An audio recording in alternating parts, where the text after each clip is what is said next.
Hi, welcome back. Failure to Freedom. It's week 5.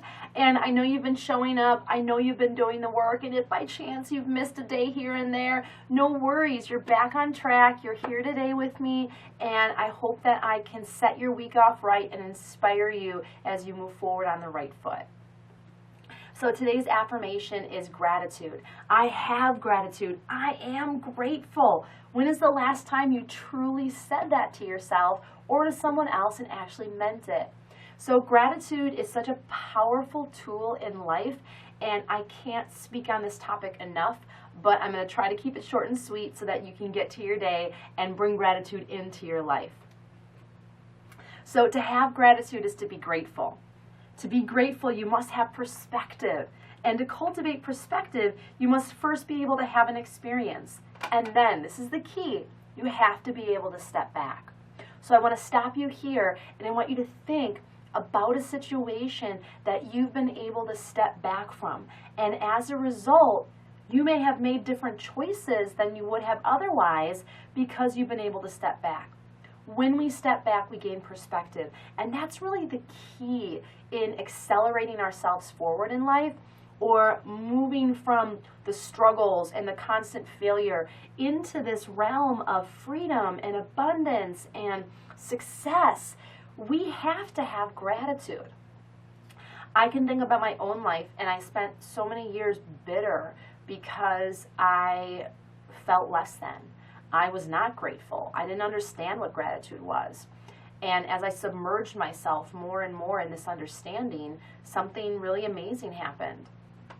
So I want to share with you a little bit of something that I did during my really dark days, knee-deep in an eating disorder, and that was I had a gratitude journal.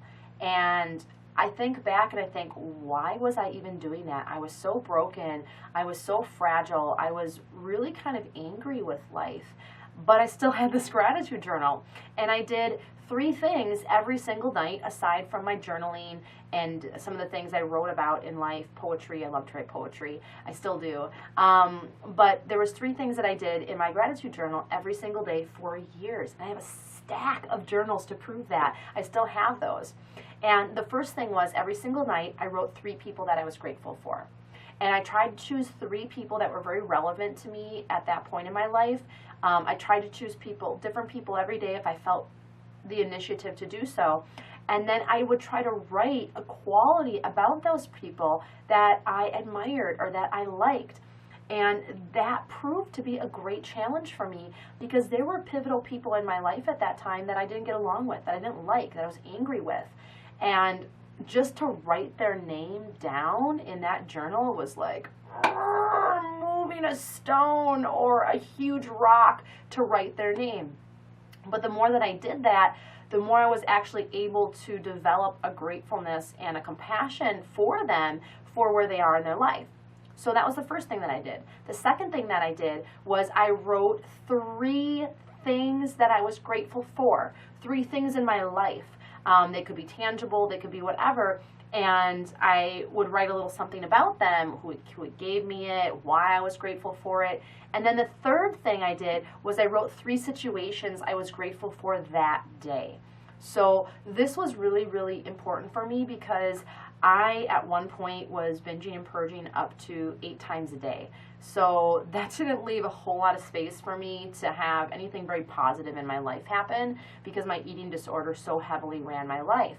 But this gratitude journal and this 3 situations thing really forced me to look at every single day and find the teeny tiny itty bitty things that happened that I was like, that was really good, or I made a good choice, or that person was really nice to me, or wow.